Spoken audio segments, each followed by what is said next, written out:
1623년 3월 13일 밤 창덕궁의 하늘에는 달빛도 없었습니다. 먹구름이 대궐을 덮고 마치 하늘조차 이날 밤의 참극을 보지 않으려는 듯 했습니다. 똑, 똑, 똑. 궁궐 돌바닥 위로 군화 소리가 메아리쳤습니다. 수백 명의 반정군이 횃불을 들고 대궐로 쏟아져 들어왔습니다. 문을 열어라. 임금의 이름으로 명하노라. 아니, 그들이 외친 것은 광해군이 아니었습니다. 능양군, 훗날의 인조였습니다. 궁녀들의 비명이 밤하늘을 찢었습니다. 환관들은 어둠 속으로 숨었고 어전을 지키던 내금이들은 칼 한 번 휘두르지 못한 채 무릎을 꿇었습니다. 반정은 너무나 신속했습니다. 마치 오래전부터 치밀하게 계획된 듯 모든 것이 정확하게 진행되었습니다. 횃불 불빛이 궁궐 구석구석을 뒤졌습니다. 반정군의 외침이 들렸습니다. 광해는 후순이다. 먼저 김계시를 찾아라. 김상궁이 어디 있느냐? 당장 끌어내라. 그들이 가장 먼저 찾던 사람은 왕이 아니었습니다. 왕비도 아니었습니다. 한낱 상궁이었습니다. 아니, 겉으로만 상궁이었을 뿐 실제로는 조선 팔도의 모든 관직 인사를 손아귀에 쥐고 있던 이 나라의 진짜 실세였습니다. 창덕궁 후원 깊숙한 곳, 김계시의 처소. 그곳에서는 촛불 하나만이 희미하게 타오르고 있었습니다. 김계시는 혼자 앉아 있었습니다. 무릎 위에는 광해군이 하사한 비단 두루마기가 펼쳐져 있었고 그녀는 그것을 만지작거리고 있었습니다. 밖에서 들려오는 소란을 그녀는 분명 들었을 것입니다. 칼 부딪히는 소리, 비명 소리, 발자국 소리. 하지만 그녀는 일어나지 않았습니다. 도망치지도 않았습니다. 그저 촛불을 응시하며 중얼거렸습니다. 결국 이날이 오고 말았구나. 여러분, 상상이 가십니까? 자신의 죽음이 다가오는 것을 알면서도 담담히 앉아 그것을 기다리는 심경이 두려움이었을까요? 체념이었을까요? 아니면 묘한 해방감이었을까요? 문이 거칠게 열렸습니다. 김계시, 내 놈이 여기 있었구나. 반정군 무사 5명이 칼을 들고 처소로 쳐들어왔습니다. 그들의 눈에는 증오가 가득했습니다. 김계시는 천천히 고개를 들었습니다. 머리는 산발이었고 평소에 화려한 비단옷도 입지 않은 채였습니다. 하지만 그녀의 눈빛만은 여전히 날카로웠습니다. 감히 상궁에게 칼을 겨누느냐? 그녀의 목소리에는 떨림이 없었습니다. 무사들은 비웃었습니다. 상궁, 내가 무슨 상궁이냐? 나라를 좀먹은 요녀가. 인연이 없었다면 광해가 이 지경까지 오지 않았을 것이다. 김계시는 끌려나갔습니다. 그녀를 끌고 가는 길목마다 궁녀들과 환관들이 숨어서 지켜봤습니다. 누군가는 눈물을 흘렸고 누군가는 고개를 돌렸습니다. 그리고 어떤 이들은 이렇게 속삭였습니다. 전연이 없었으면 우리가 이렇게 고통받지 않았을 텐데. 사랑과 증오. 김계시는 생의 마지막 순간까지도 이 두 감정 사이에 있었습니다. 김계똥. 그것이 그녀의 본명이었습니다.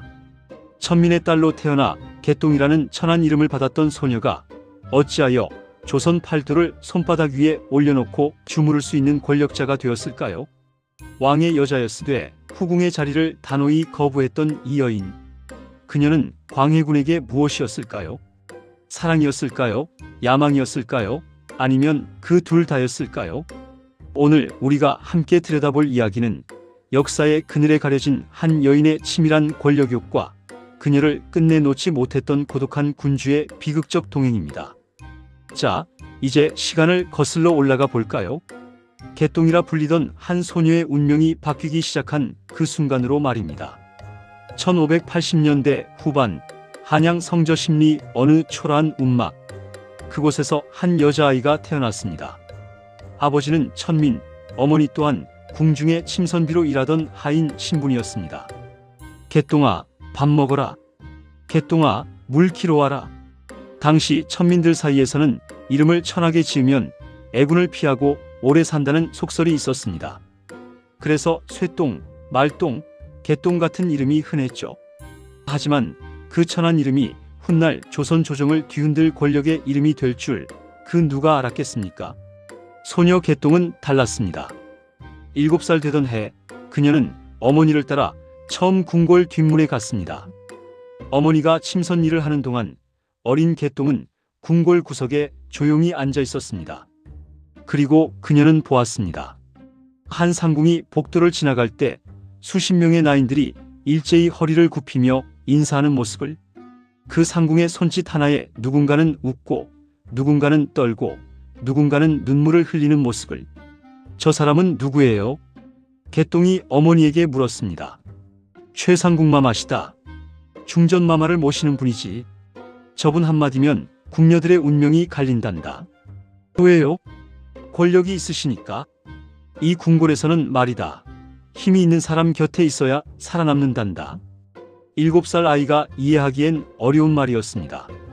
하지만 개똥은 본능적으로 알았습니다. 아, 저 자리에 서면 되는구나. 그날부터 개똥의 눈이 달라졌습니다. 어머니를 따라 궁궐에 갈 때마다 그녀는 조용히 관찰했습니다. 누가 권력자인지, 누가 권력자에게 줄을 서는지, 누가 권력에서 멀어지는지. 10살이 되었을 때 그녀는 이미 궁궐의 권력 구조를 완벽히 꿰뚫고 있었습니다. 저 나이는 곧 쫓겨날 거예요. 개똥이 어머니에게 말했습니다. 무슨 소리냐? 저 나인이 모시는 후궁마마가 요즘 성운이 끊겼잖아요. 그러면 그 후궁을 모시는 나인들도 힘을 잃어요. 과연 보름 뒤 그 나인은 궁에서 쫓겨났습니다. 어머니는 놀랐습니다. 어떻게 10살 아이가 그런 것을 알 수 있단 말입니까? 하지만 개똥에게는 당연한 일이었습니다. 그녀는 사람을 읽는데 천재였으니까요. 1590년대 초반 개똥의 어머니가 세상을 떠났습니다. 갈 곳이 없어진 14살 소녀는 어머니의 상궁 동료였던 한 나인의 도움으로 궁녀로 들어가게 됩니다. 그것이 그녀 인생의 첫 번째 전환점이었습니다. 궁녀가 된 김개똥은 놀라운 속도로 승진했습니다. 다른 궁녀들이 10년이 걸려야 오를 자리를 그녀는 3년 만에 올랐습니다. 왜였을까요? 첫째, 그녀는 절대 실수하지 않았습니다. 2번 똑같은 지시를 듣는 법이 없었고 상전의 기분을 읽는데 귀신이었습니다.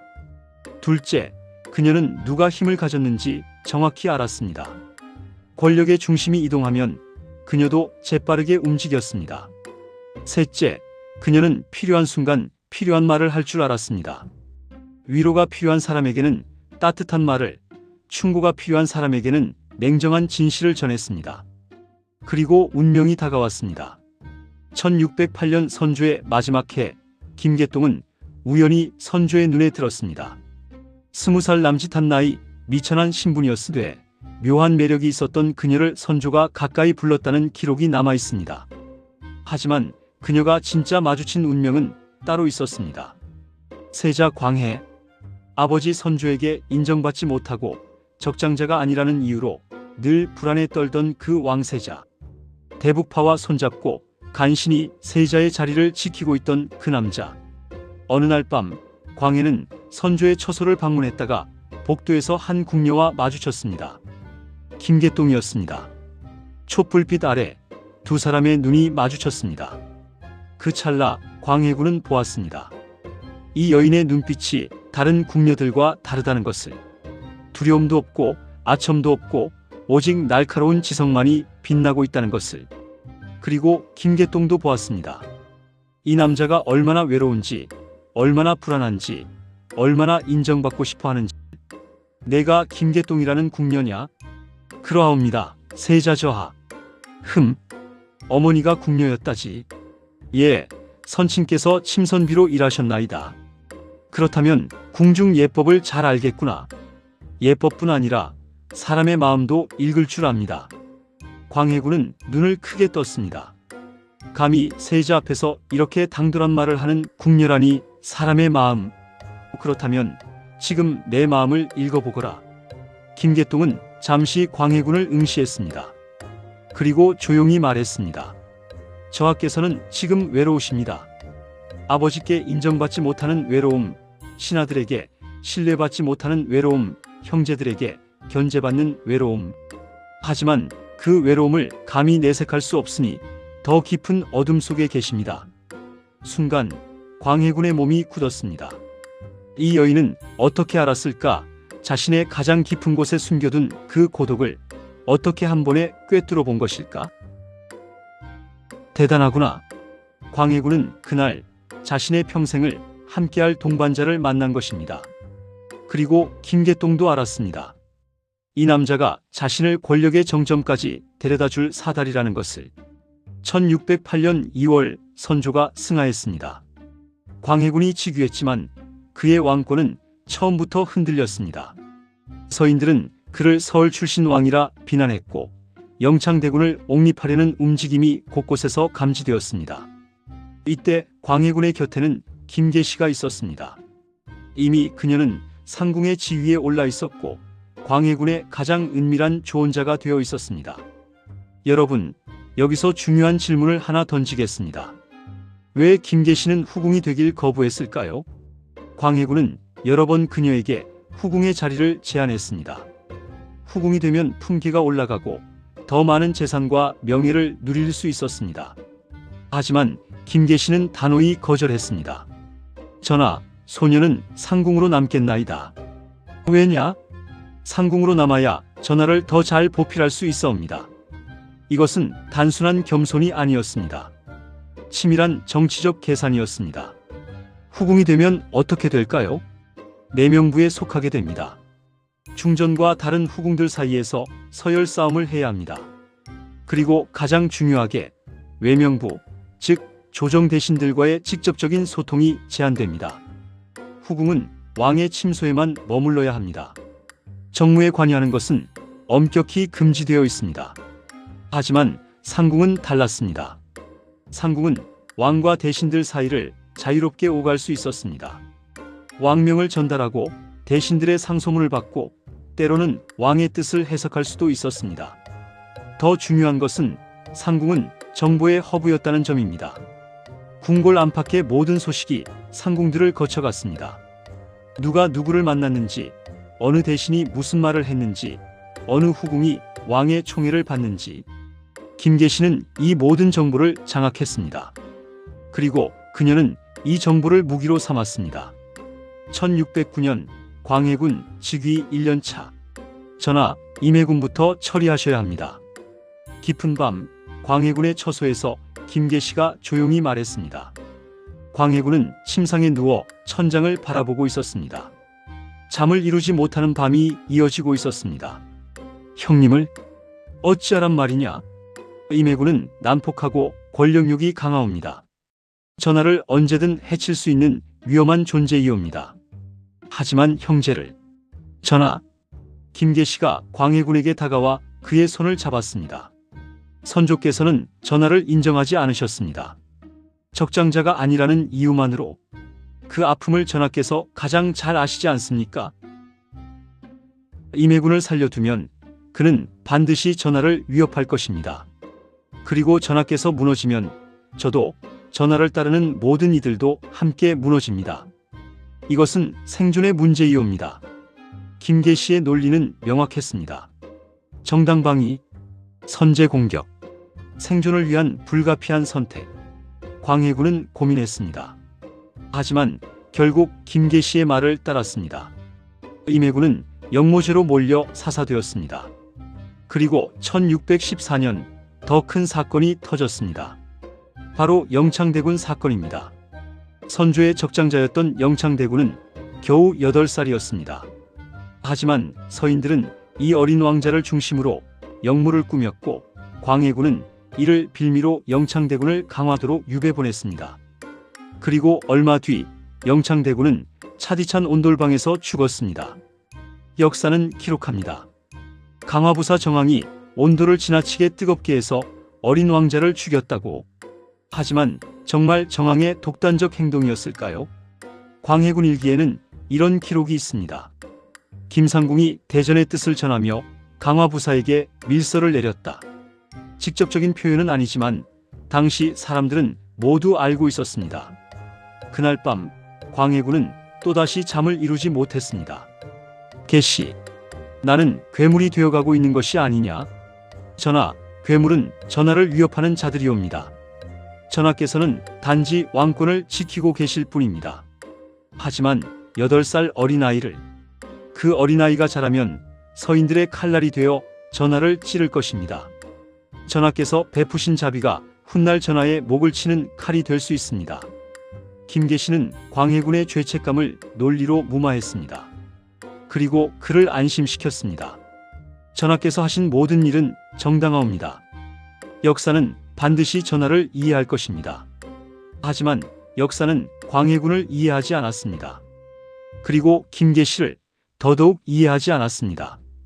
김계시의 권력은 점점 더 노골적이 되었습니다. 상궁에서 시작한 그녀의 지위는 이제 사실상 국정의 실세가 되어 있었습니다.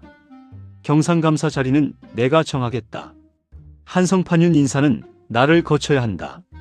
대신들이 감히 상궁에게 인사청탁을 하는 기가 막힌 상황이 벌어졌습니다. 조선 개국 이래 이런 일은 없었습니다. 그리고 이와 함께 매관매직이 극에 달했습니다. 관직을 사고 파는 것이 공공연해졌고 김계시의 처소 앞에는 뇌물을 들고 온 관리들이 줄을 섰습니다. 한 지방 수령은 이렇게 기록했습니다. 김상궁에게 은자 100냥을 바치고서야 겨우 전임지를 받을 수 있었다. 이 나라가 과연 나라인가 장사판인가. 백성들의 원성은 하늘을 찔렀습니다. 하지만 광해군은 듣지 않았습니다. 아니, 들을 수 없었습니다. 왜냐하면 그에게 김계시는 이 세상에서 유일하게 자신을 진심으로 이해해주는 사람이었기 때문입니다. 광해군은 외로운 왕이었습니다. 선조에게 인정받지 못한 아들, 적장자가 아니라는 이유로 늘 정통성을 의심받던 군주, 인목대비와 서인들의 끊임없는 견제를 받던 외로운 통치자. 그에게는 친구도 형제도 믿을 만한 신하도 없었습니다. 오직 한 사람, 김계시만이 있었을 뿐입니다. 그리고 광해군에게는 또 다른 고통이 있었습니다. 불면증. 광해군은 밤마다 악몽에 시달렸습니다. 자신이 죽인 형제들이 나타나 자신을 저주하는 꿈, 자객이 칼을 들고 침소로 쳐들어오는 꿈, 신하들이 반기를 들고 자신을 폐위시키는 꿈. 계시, 오늘도 잠을 못 이루겠구나. 깊은 밤, 광해군의 처소. 김계시는 언제나처럼 그의 곁에 있었습니다. 전하, 제가 차를 끓여드리겠나이다. 그녀는 광해군에게 약차를 끓여주고 그의 등을 두드려주고 세상 이야기를 들려주었습니다. 전하, 요즘 명나라의 정세가 심상치 않사옵니다. 만주에서 누르하치의 세력이 커지고 있다 하옵니다. 그래, 나도 들었다. 전하께서는 중립외교를 펼치고 계시니 이는 매우 현명하신 판단이옵니다. 김계시는 광해군의 정치적 판단을 늘 지지했습니다. 실제로 광해군의 중립외교는 역사적으로 높이 평가받는 정책입니다. 하지만 문제는 김계시가 광해군의 모든 것을 지지했다는 데 있었습니다. 형제를 죽인 것도, 어린 조카를 죽인 것도, 인목대비를 유폐한 것도, 매관매직을 눈감아 준 것도 전하는 잘못하신 것이 없습니다. 모두 왕권을 지키기 위한 불가피한 선택이었습니다. 이것을 심리학에서는 가스라이팅이라고 부릅니다. 한 사람이 다른 사람의 현실 인식을 왜곡시켜 자신에게 의존하게 만드는 심리적 조작 기법입니다. 김계시는 의도했든 의도하지 않았든 광해군을 가스라이팅하고 있었습니다. 전하께서 불안해하시는 것은 당연하옵니다. 하지만 제가 있지 않사옵니까? 제가 전하를 지키겠나이다. 광해군은 이 말에 위안을 얻었습니다. 하지만 동시에 더 깊이 김계시에게 의존하게 되었습니다. 그리고 또 다른 공포가 광해군을 짓눌렀습니다. 독살에 대한 공포. 광해군은 항상 두려워했습니다. 누군가 자신의 음식에 독을 탈까봐. 이 음식, 계시가 먼저 맛을 보거라. 예, 전하. 김계시는 광해군이 먹는 모든 음식을 먼저 맛보았습니다. 어떤 날은 하루에 수십 번씩. 이것은 단순한 신뢰가 아니었습니다. 병적인 의존이었습니다. 광해군은 김계시 없이는 밥조차 먹을 수 없게 되었습니다. 서인들은 분노했습니다. 천한 것이 나라를 망치고 있다. 전하께서는 김계시에게 눈이 가려져 백성의 고통을 보지 못하신다. 상소가 빗발쳤지만 광해군은 듣지 않았습니다. 오히려 상소를 올린 신하들을 벌했습니다. 임목대비는 유폐된 서궁에서 탄식했다고 합니다. 나라가 한낱 계집종의 손에 놀아나고 있구나. 백성들 사이에서는 이런 말이 돌았습니다. 광해가 입이 있어도 계시의 말만 하고 눈이 있어도 계시가 보여주는 것만 본다더라. 김계시가 없으면 왕의 말도 통하지 않는다더라. 권력이 한 사람에게 집중되면 그 사람은 결국 오만해집니다.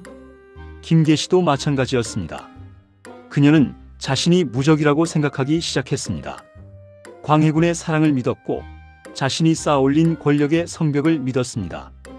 1622년 이귀, 김류, 이괄 같은 서인 무장들이 은밀히 모이기 시작했습니다. 더는 이대로 둘 수 없다. 광해를 패하고 능양군을 추대하자. 반정의 씨앗이 뿌려진 것입니다. 그리고 궁궐 안에서도 이상한 기운이 감돌기 시작했습니다.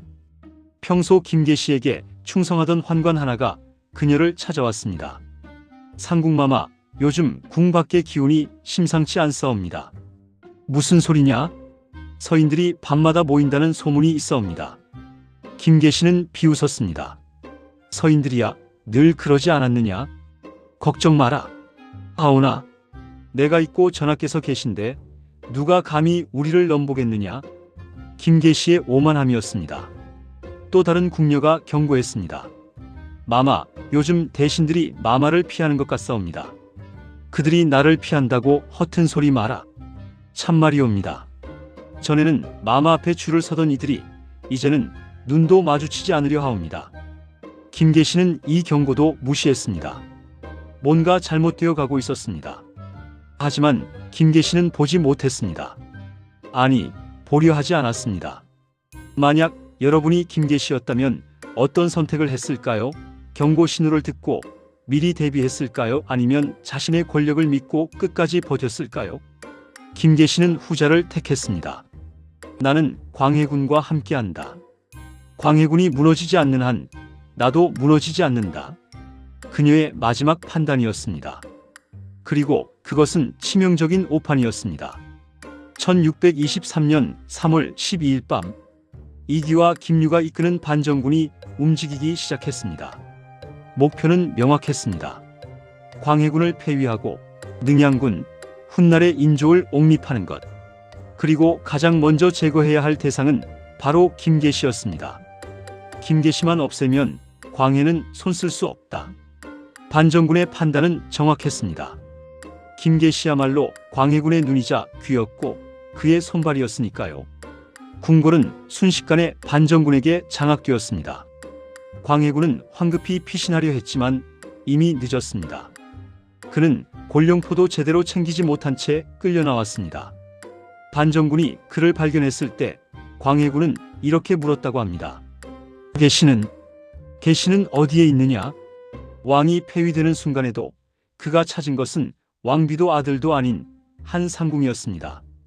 여러분, 상상이 가십니까? 왕위보다 소중한 사람이 있다는 것이. 김계시는 자신의 처소에서 끌려 나올 때 마지막까지 당당했다고 합니다. 너희가 감히 내게 손을 대느냐? 나는 상궁이다. 하지만 반정군은 비웃었습니다. 상궁. 그 나라를 말아먹은 요녀가 무슨 상궁이냐? 2년만 없었어도 광해가 그렇게까지 타락하지 않았을 것이다. 김계시는 형장으로 끌려갔습니다. 새벽녘 궁궐 마당에 임시로 설치된 형장.